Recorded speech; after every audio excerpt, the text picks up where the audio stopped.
Australia, the wide brown land. For close to 2 centuries, our economy rode on the sheep's back. But things have changed. Today, over 3 million Australians live below the poverty line.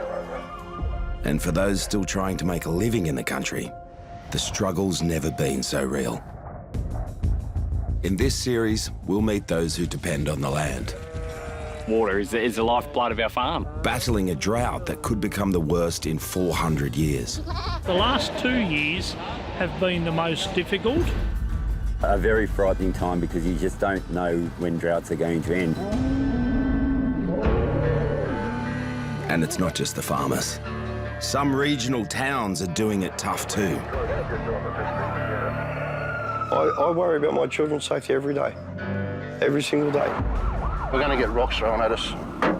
There we go. Feeling abandoned. My house is trashed, mate. I've got knives, I've got bloody iron bars and everything in my place.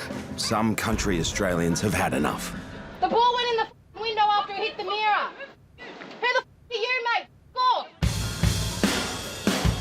Cars have been stolen and they dump them on our oval and they burn them. Like there was flames. With emergency services stretched, it's the worst suburb that I've ever lived in. limited access to health services, He's had seizures, bone disease, got kidney disease. and some struggling to even put a roof over their head. There's plenty of people breaking the laws. Why are they picking on me for? Are rural Australians fed up I don't think city people really understand what we're going through at all. and ready to leave? I don't think there's a future here. Country's gone mad.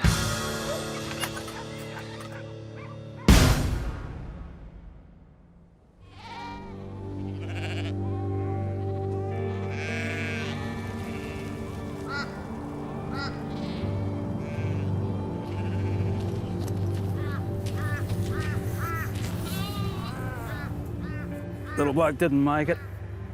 He's a big lamb, but his mother obviously didn't have the milk or left him, and that's what happens, you know, in a drought.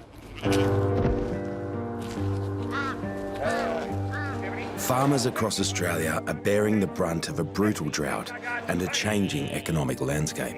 It's too dry. We need the moisture, and there will be a lot of struggling farmers around this year. If you talk to the majority of farmers, most people are really second guessing whether they will still be in the industry in the next 3 to 5 years. The small towns that once supported them are struggling too. The problem, jobs, work. For me, nothing to do here. Why should I stay? In the Riverina district of New South Wales, Wagga Wagga has become a sponge for those leaving small towns hoping for better opportunities. Good education, culture, choirs, theatre, art, conservatorium of music. It's all here. Yes, Wagga Wagga's a lovely place to live, and if I had my choice, I wouldn't live anywhere else. But here, as it is elsewhere, it is a tale of two cities. I think the devil would have, hesitations of visiting. It's pretty bad. A guy just up this way, he got stabbed. See cars getting burnt, houses getting burnt, people getting attacked. Nothing unusual for around here. Everyone's struggling. 5 kilometres south of Wagga's CBD are the suburbs of Ashmont and Tolland.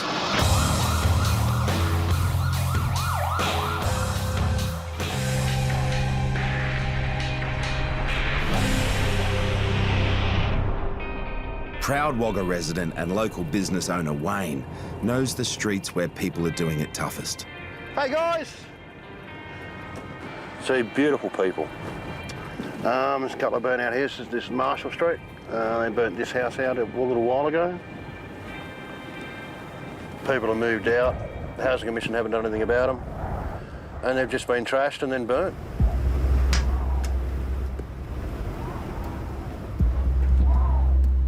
We've had a heap of houses burn over the last couple of weeks. There's been some stabbings, they've been drug related. I mean, this is a country town. This is country people. What the hell? Last year in Wagga, nearly 1,000 incidents of malicious damage to property were reported. We're going to get rocks thrown at us, that's all right. There we go. There we go, there's a rock. worried his hometown was falling apart, Another dent. See where it's smashed there. Wayne kick-started a local neighbourhood watch group. Today, he's dropping in on Christy. Knock, knock. She's just become the latest victim of crime in the area.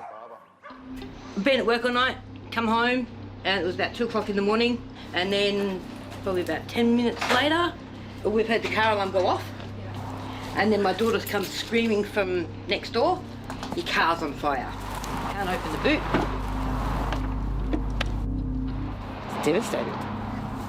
Over 140 cars were stolen and set alight in Wagga in 2018. Just a few weeks into the new year, the number now stands at 150.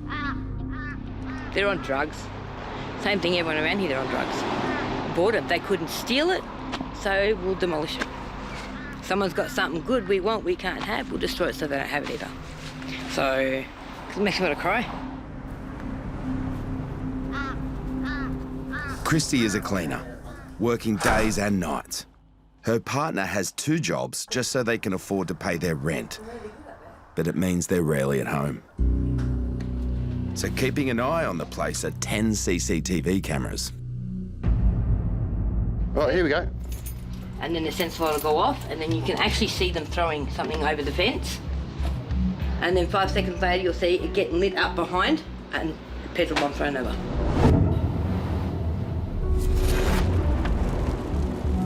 And all my cleaning gear's in there.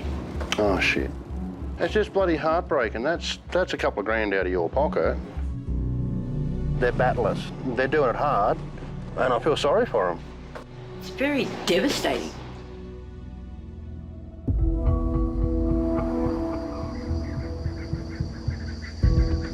It's beautiful through the day until like come 9, 10 o'clock at night. As soon as that sun goes down, it's like the vampires come out. And that's when it all happens, at night time.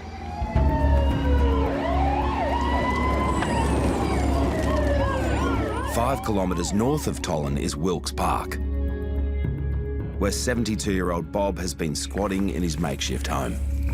Fearing council rangers were going to kick him out, Bob has retreated further into scrub and onto Crown land, which falls under a different jurisdiction to council land. No one can kick me off of Crown land. You can stay here until the day you die, and they can't do nothing about you.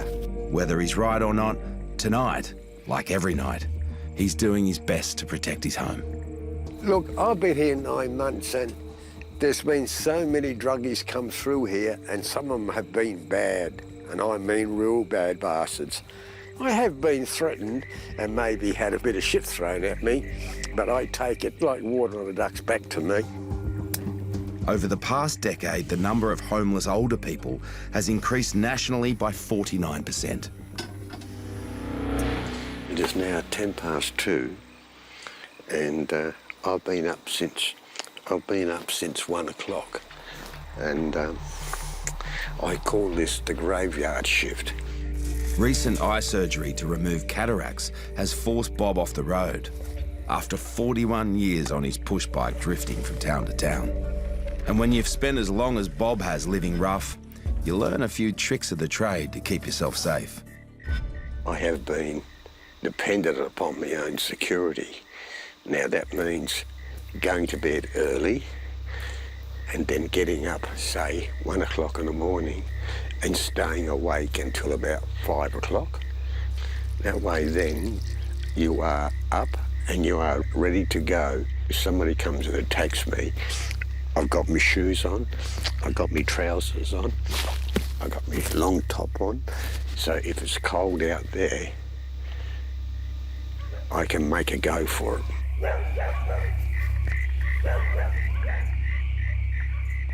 Well, you've got to be careful of the locals, the druggies. Wagga thrives on drugs, and especially staying so close to town, because all the druggies come down to these places. This is one of the worst parts of travelling around on a push bike on your own. Well, you get tired of it because I got to sit up at night and look after my own security. Oh, shit. I'm off to bed now.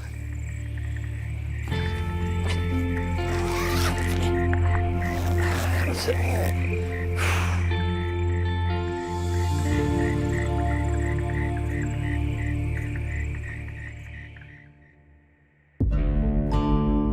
5 k's away, in the suburb of Tolland, South Wagga, public housing residents Katherine and Mason are moving on from their recent house break-in.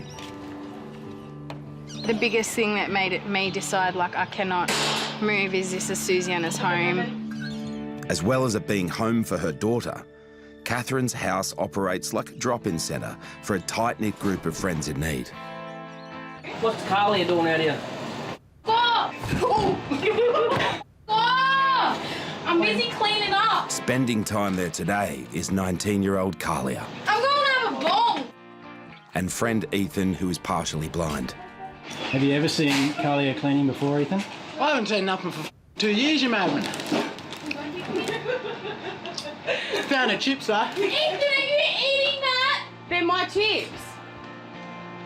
You thought he was I thought he was eating the food. Because of his poor eyesight, finding work is difficult for Ethan. How about lasagna? He spends most days at Katherine's. We've got salads.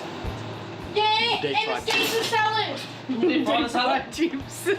Yeah, that's my best friend. Because I love him. But just as a friend, if that was my husband, I would have killed him a long time ago. What's that, Coke? That's yours. What is it? Coke.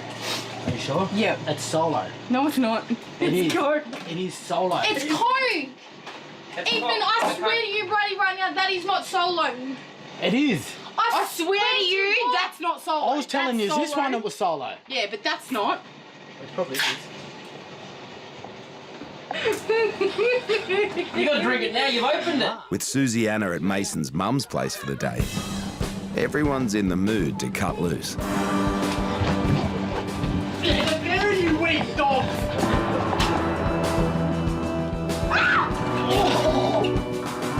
It's pretty normal to have, you know, people running around the house laughing and mucking around. Come here, cat. Are you serious? Ethan lost his sight 2 years ago when he fell prey to a disorder linked to obesity, something he battled in his teens and early 20s. At his peak, he weighed 220 kilograms. No, considering I've only had no sight for 2 years, I'm doing better than I expected anyways. Smoking weed is his way to escape. Fuck, you could have pulled the stem out of this cunt. Having your sight for 24 years and then losing it 3 weeks before your 24th. It's a big, big thing. Carla. Even with the chaos, the idea of providing a safe haven is a dream come true for Katherine. I remember watching an episode of Home and Away, and they had this halfway house, drop-in centre. I'd never heard of one of them in my life, and I was like, that's what I want. Helping those in need must be in the blood. Katherine comes from a long line of women with big hearts. Mum had sort of opened up the house to a few young boys that were actually on weekend release from a juvenile centre. And my grandmother was a foster carer. It just always has sort of been there, that thought. Soon, she'll need to make room for one more. 19-year-old Kalia is 5 months pregnant. It was a bit of a surprise. I cried. Sat on the chair and cried. Kalia and the baby's father are not together. When I was in Sydney, I had no support. Like, absolutely none. And then the only reason I really come back to Wagga was because I knew I'd have Katherine's support 110%.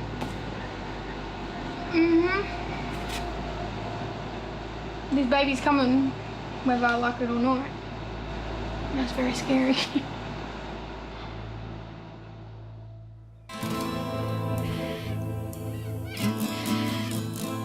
In the southwest Riverina, 250 clicks from Wagga, is drought-stricken Deniliquin, where local farmers like Barry and Rosie haven't seen decent rainfall for 4 years.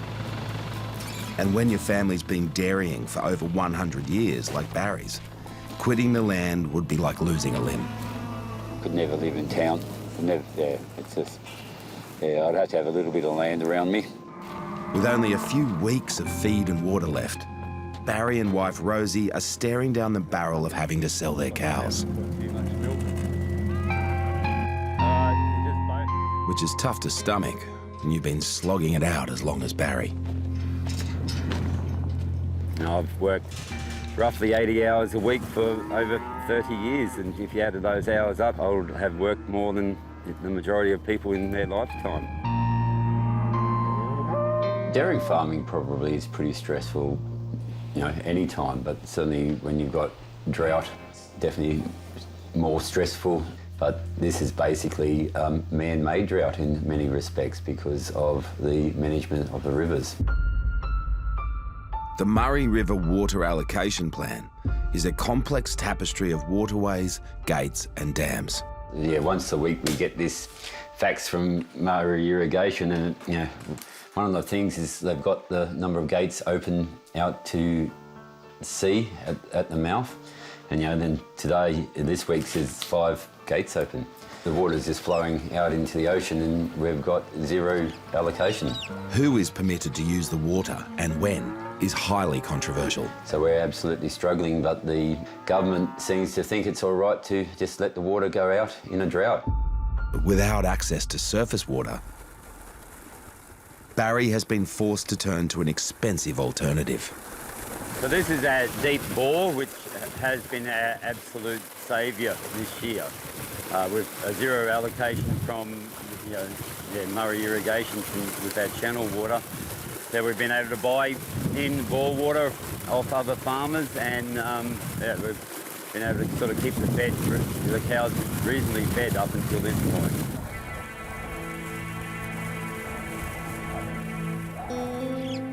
Forced to lay off their employees to keep running costs low, Rosie, along with Barry, milks the herd twice a day.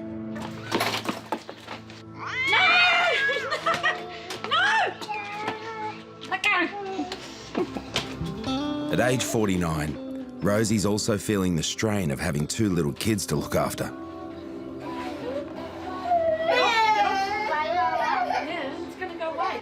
You're a little bit more relaxed, but you shouldn't have them this old.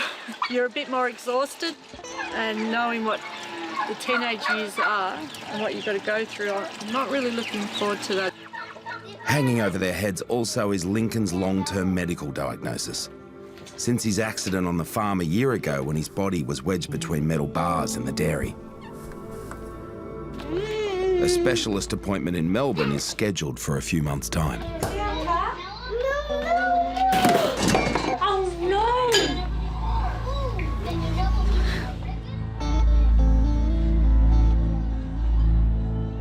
Lincoln, did you want some dinner? Since Annabella wants to eat up. Hey, no!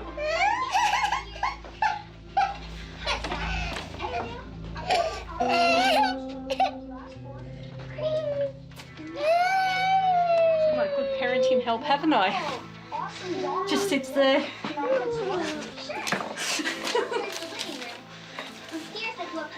I've just finished the dairy stories. There's one story in there on someone that's got out 5 years ago, I think. Apart from the kids, Barry and Rosie have bigger concerns. Today in town, the major Riverina milk processing company will be announcing how much they'll pay per litre next year. If they announce a good price, it means hopefully you can make some money. And if it's not a great price, you just know it's going to be another struggle. Yeah, I would say we really need 55 cents a litre to be able to make some money. Currently, Barry earns 40 cents a litre. That extra 15 cents could get him out of the red and into the black. It's going to be an interesting day just to see what the state of the future dairy industry will be. If they don't, 4 generations of dairy farming might come to an end. Massive stakes. Yes.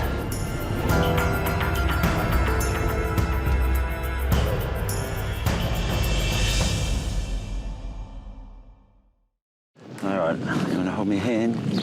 Today, Barry and Rosie are in town for the announcement of next year's milk price. It has the potential to pull them out of their financial hole. They desperately need 15 cents more for every litre of milk they produce.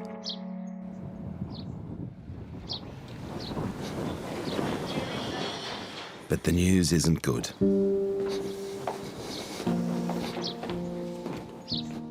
It's probably only about an 8 cents a litre.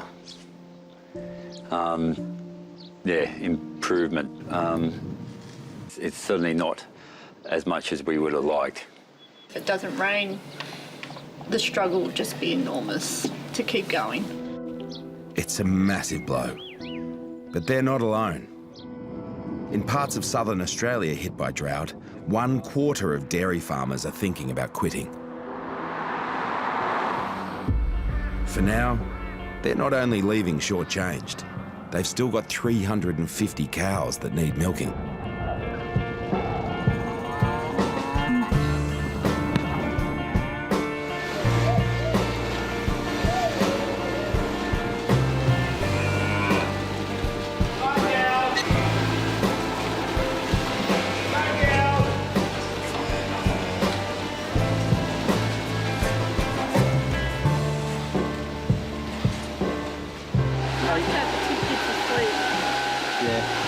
They were tired, they were very tired. Big day for them when they're not with us doing the normal. They just want to go to bed. But you make it, you get through it, and you think, oh, I made it. Do it all again in the morning.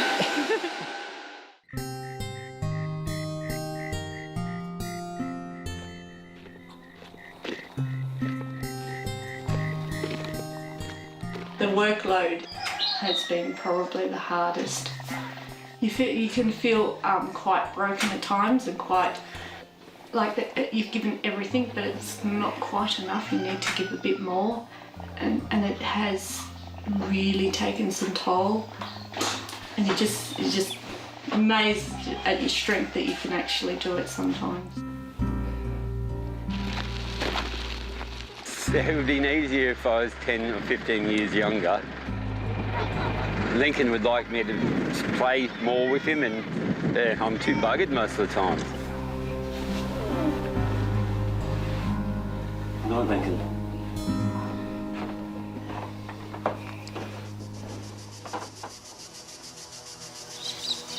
On any given day across the country, 1 in every 200 Australians is homeless.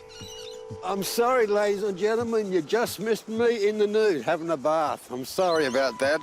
Of those sleeping rough, 1 in 10 are like Bob, over the age of 55. I'm not part of society at the moment. I'm living on the edges of society. Only 3 weeks after eye surgery, Bob's got another medical issue to deal with. Friday, I'm going in for my prostate operation. I've got a swollen prostate and I'm having trouble peeing. And I want to investigate to find out exactly what is wrong. But before doctors will do the exploratory procedure, they need to know he'll be cared for on release. When you come out of anaesthetic, you always have to have somebody with you for at least 24 hours. If I don't find a place to stay on before Friday, they call the operation off, and then I've got to wait another 3 months, 6 months or whatever to have the chance to have another operation. Like the thousands of Australians with no fixed address, Bob's fallen through the cracks in the system. A letter from New South Wales Health has only just found him, but it's 10 days too late. So they never sent me this letter advising me of my operation. Now I've only got 2 days to find a place to stay so I can have the operation, and I'm not very happy. So he's turning to the one place he knows where salvation can be found. Morning, Judy. Hi, Bob. How you going? Very good. I got a problem. You got some problems? So what's happening? Some idiot never sent me the letter. Yeah. It means I've only got 2 days to find somewhere to stay. Yeah. And because I don't know anybody in Wagga, Yeah. I need your help. Yeah. I did go down to Baptist Care yesterday after I went to Wagga Base Hospital. Okay. And they said that you can't just walk down there and put your name down and book in. Okay. And I thought of it, what a load of bullshit. Yeah, well, look, I'll give them a ring and see what needs to be happening, and hopefully we can speed things along a little bit. Okay, thanks, Judy. Okay, Bob. Thank See you ya. very much. I'll make a few phone calls and ring around. We'll see what we can do and try and move the process along. Hopefully they'll come on board with us. Bob and the Salvos have a long history. He was left in their care when his mum abandoned him at age 7. Yeah, just put it in there, thanks. So when he can, he does his bit by volunteering. We sort out everything, like electrical, books, crockery, and that's what we do all day. It can be hectic at times, and sometimes you can get a good break, but most of the times it's pretty hectic. Hey, John, how you going? How'd you go yesterday? It really heaved me off, mate. Bob's a good bloke, you know, a bit of a Aussie knockabout or whatever you want to say. Always seems to be happy. When you're down, he'll bring you up. My satisfaction is that I am helping somebody, doing something constructive for somebody else. And that's the bottom line.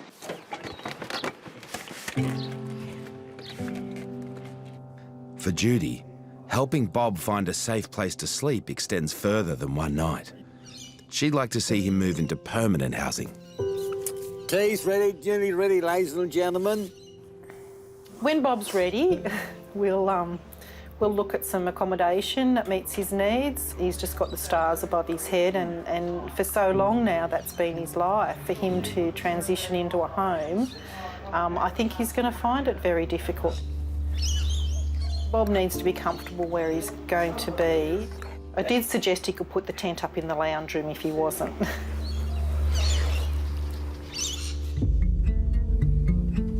Across town in Tolland, South Wagga, Katherine's house is providing a calm and supportive space for pregnant teenager Kalia and her best friend, 17-year-old Jenna, who's 1 month shy of becoming a mum. I've got 4 weeks and 1 day to go for Jenna. Scary.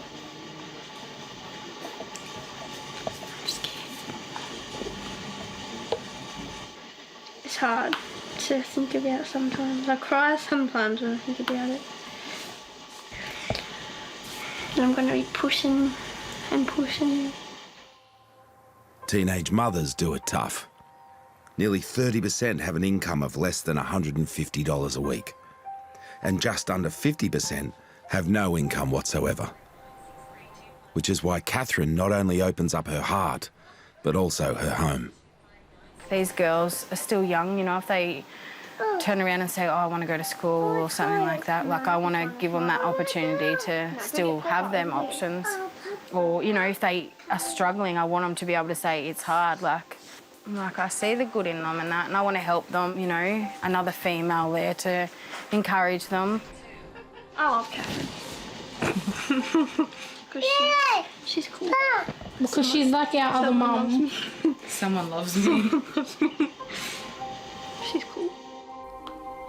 I know, Susanna's about to be 3, so I was 24 when I felt pregnant. Hi, Mummy. And like still today, I have days where I'm like, I just don't want to be a mum today. So I just want these girls to know that they don't have to be the perfect parents, or they don't have to, you know, feel alone. As long as we're doing good by ourselves and the baby, then Katherine will stand by us 110%.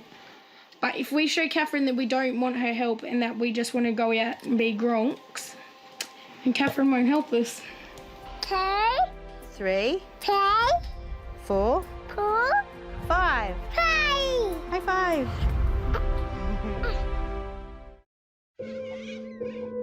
It's the end of the month in Deniliquin, which means the farm's accounts need to be settled. So you've got rates, water, workers' compensation, grain bills, repairs, land tax, etc., etc., etc. And have to be paid today. Juggling bills and balancing the books is Rosie's job. All right, I'll add them all up again, see if we get the same number. Takes me a whole month. It takes me 4 hours to do paperwork. So it takes me 4 days to get this ready to be sent out. It's a bit sad, isn't it?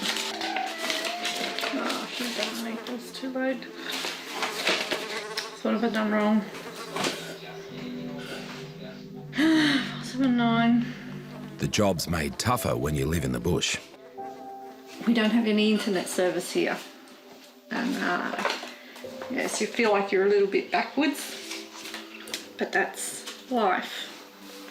Nearly 1 in 4 Australians living in remote areas don't have access to the internet at home. Fax coming. Do you know what a fax is? They can have a look. It will come out the telephone. Because I don't have an email. Between the number crunching, Rosie's thoughts keep returning to next year's milk price. With an increase of only 8 cents per litre, it's half of what they need to start making any money. We know they're only offering what they can, as much as they can. So now you know the price, you know what you're going to get next season. Now you can make a decision clearly on if you stay or not. That decision is something they can't afford to stall on any longer. But for Barry, there's more to it than just money. He'll tell you the cows, he'll tell you the cow's mother, he'll tell you the cow's grandmother, and he just talks about them with such a passion. To me, they're just a cow that I milk. To him, it's his life, I guess. And you're asking somebody to give up their life.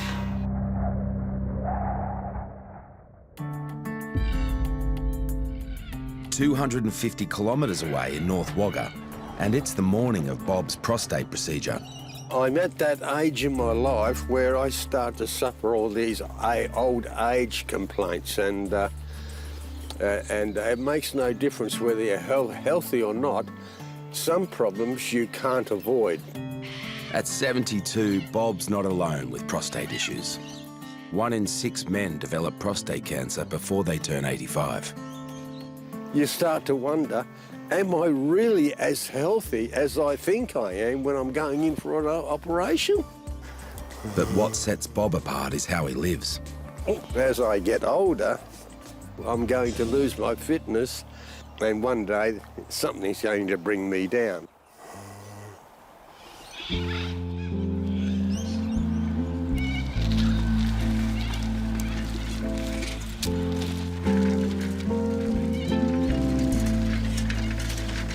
His procedure today is only possible because of Judy, Bob's caseworker from the Salvos.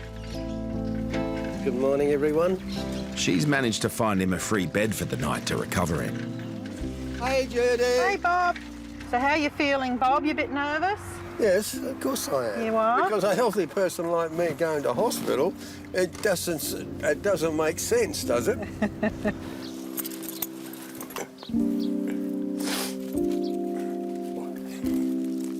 Okay. Right? Yep. Okay. Off we go.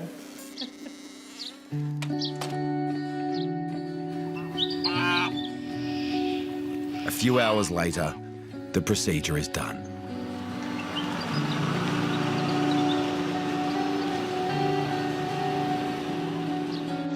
I'm still a bit woozy from the anaesthetic at the moment. Now at Towner House, I'm staying here for the night. Well, come on in. Your bed is all ready for you. I think Bob tends to just keep plodding along and ignoring little warning signs of health issues. Pop your things in your room. Do you want me to take them for you? Thank you. Your room is this way? He did say, like, I think I should be in a house. It's time to stop travelling around. Maybe a glass of water? Yep, how do you have your coffee? Just black. Yep, not a problem. Hopefully it won't be some sort of medical issue that forces him in, because his choice is taken away then. Tonight, at least, Bob has a roof over his head and will be sleeping in a proper bed. Something he hasn't done much of in the past 4 decades. Nearby in the suburb of Tolland, sleep could soon be a thing of the past. Mason and Katherine are at the hospital right now with Jenna. 17-year-old Jenna has gone into labour, with Katherine at her side. And how do you feel? Did you want to go to the hospital as well? No, that. How come? I've got to give birth to my son in 4 months. I'm not watching her go through that. Then I'll be shitting myself even more. Never been so scared of something in my life. It's not only the birth Carly is frightened of. After a troubled childhood of her own, it's protecting her growing child that worries her. And my mum growing up, she's done a lot for us kids. But I've got a different mindset than my mum. My mum wanted to put us kids in bubble wrap and never let us leave the house so she could protect us from the big bad world, where my son's gonna know there's monsters out there and you just gotta stay away from them.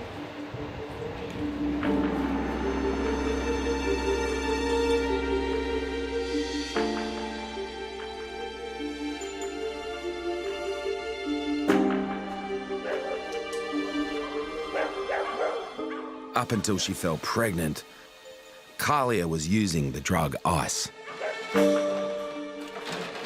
It was an everyday thing. It was just a part of my life. Like, that was my life. It's just shit. What is? Methamphetamine. Yeah, the only thing it really does for you is take the people you love away.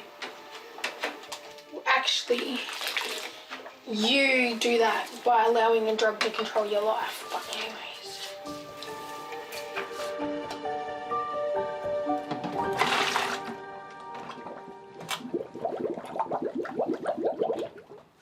First time I ever touched ice was something pretty bad happened, and I come to Wagga, and yeah. Have you ever talked to anyone about it? Nah, I talked to a counsellor ages ago, but that shit.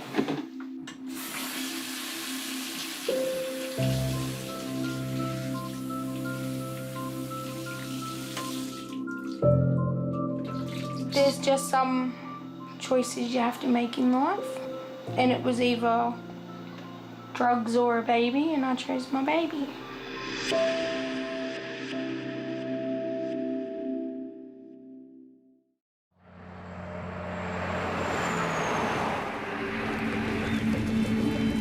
The lifeblood of a farm is water.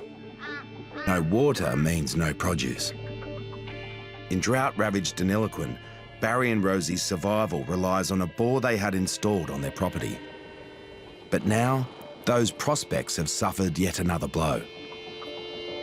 Yes, our bore stopped working over the weekend. We've got basically no water left because you just can't get it out of the ground. So the pump was pumping that. Yeah, it's no wonder it stopped working.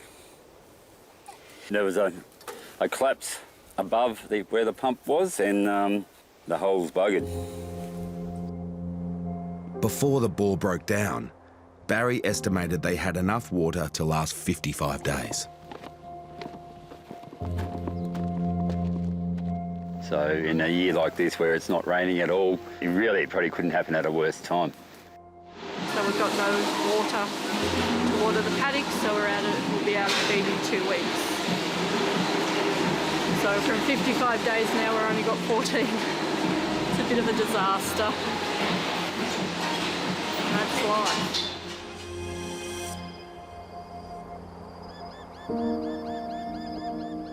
Yeah, without the bore, it's equivalent to, I suppose, being pushed over an edge of the cliff where you just have to make another decision. Yeah, I think my wife would love me to make the decision that's it. The sad thing is I can't make that decision. Yeah, it's me that's got the ties to milking. So that's what I'm still struggling with, the idea, that thought of not milking cows.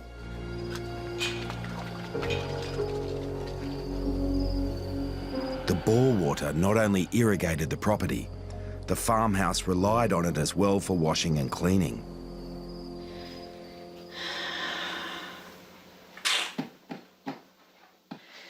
I don't know what you say, it's just not very good at all. Yeah, Barry, I was just wanting to get a quote for drilling a new bore. The average waiting time is over 6 months. Okay, it's Barry. I was just wanting to get a quote for replacing a bore. My freezer's full. I think I've got 6 months of food in there. Should make it. Yeah. We'll just have to sell some cows and to make the bank payment. All right, thanks for that info. All right, bye then.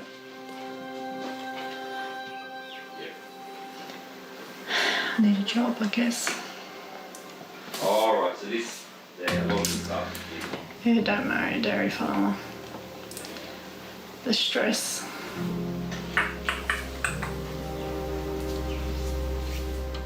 For us, it's the end.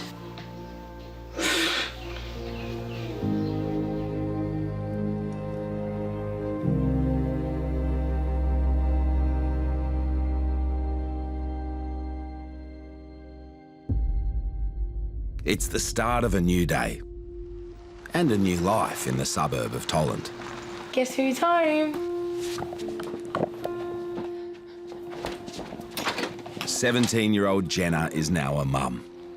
And although she's living with her mum, she's come to Catherine's to show off her new son. The house is my baby home. That's good being a mum. I like it.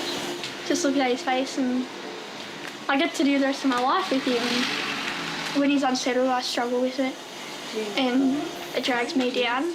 But then I look at my son, and I've got to do it for him. Next, it'll be Kalia's turn. And with 7 weeks to go before her baby's due, she's getting ready. I think I'm gonna spew. Only recently off the drug ice, Kalia craves a better future for herself and her unborn son. I was an 8-year-old girl that was forced to grow up. I had no choice in the matter. From an early age, Kalia was bounced between family members. Without a stable home, she fell in with the wrong crowd. I was just already a feral of a kid. I don't know, I thought it was cool going in and breaking into houses and stealing cars and high-speed chasers. Oh, I used to love them.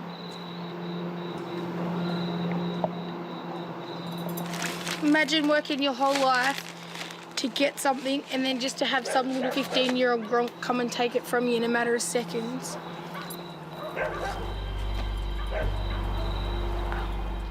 For the last 4 or 5 years, I've had to battle with drug addiction.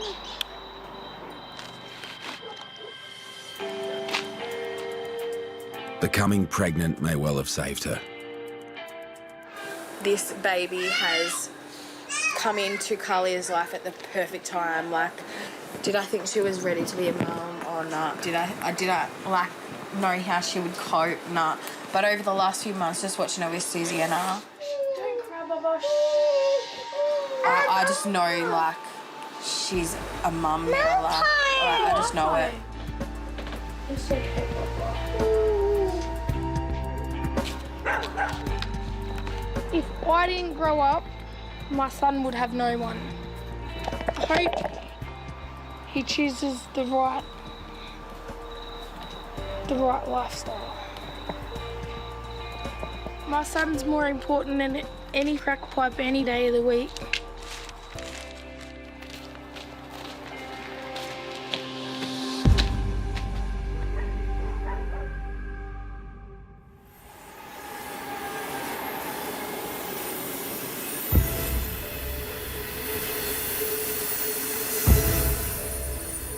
Today, Bob's being released from Wagga Base Hospital.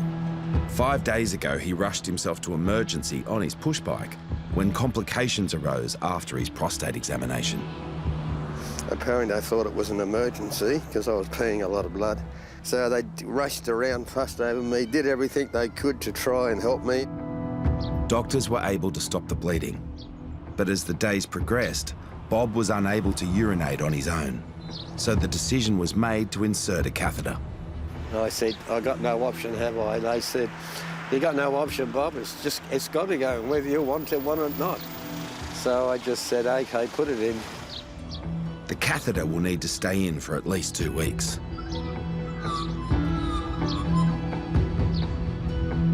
The bag's full. I got to empty it. If I don't, it's going to build up inside my bladder and I'm going to be in terrible pain again like I was for 5 days. I can cock my leg like a dog, open the valve up like this, bingo, it just runs. And you wouldn't even know.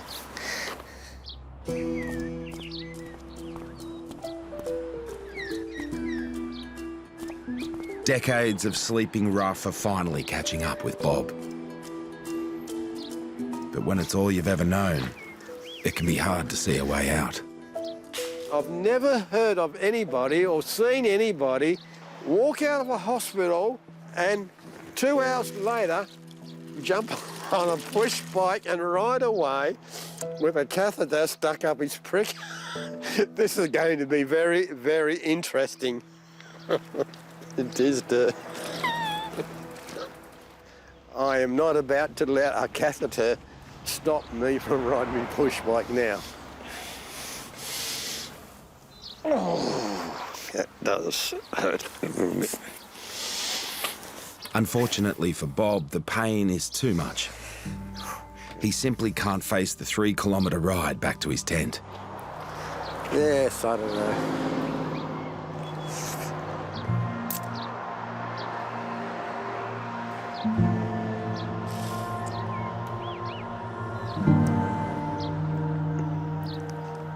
I didn't want to walk out.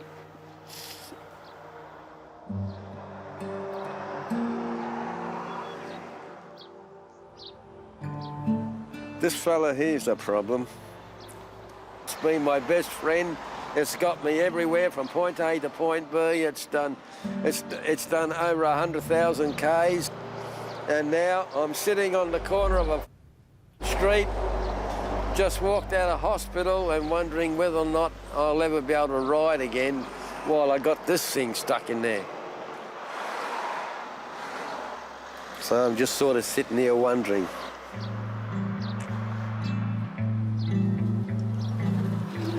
For the first time in 41 years, moving into permanent housing feels inevitable for Bob. Seriously, I think I'd have to start looking for a flat as soon as possible,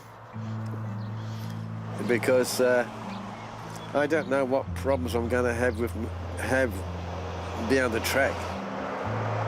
I can't camp out when I'm in this state. To me, it's a bit like taking a bird out of the wild and putting it in the cage. How would somebody feel if they were put in a cage like a bird? When the chips are down, having someone to lean on can give you the strength to get back up. He kissed my belly. For some of us, that's family. This is more of a home than it is a house, that's what I reckon. A house is just a house with no love, and a home is a house with love. But there are the families you're born into, I like these moments. and then there are the families you make yourself. Sometimes I feel like that 60-year-old grandmother that has all her grandchildren home. I'm 27, but honestly, some days I feel like that. I love the smell of babies. Yeah, now he's born. She's like, I just want my son. I love these guys. Even when I don't like them, I still love them. Does that make sense? Next time on Struggle Street, it's D-Day for Barry and Rosie. We'll load it up and say goodbye to them. And then the roar of the engine, the swirl of the dust. Our cows have just gone into the four winds and disappeared. No running water, toilet or electricity. This is where I get my water from. It's the least of your worries when you've spent years battling the bottle. I just come up here and drink. Jim Beam and Coke. Having a sick child is devastating for a parent. He may end up in hospital every 3 months. When their illness needs constant medical care and help is over an hour away, every day is a struggle.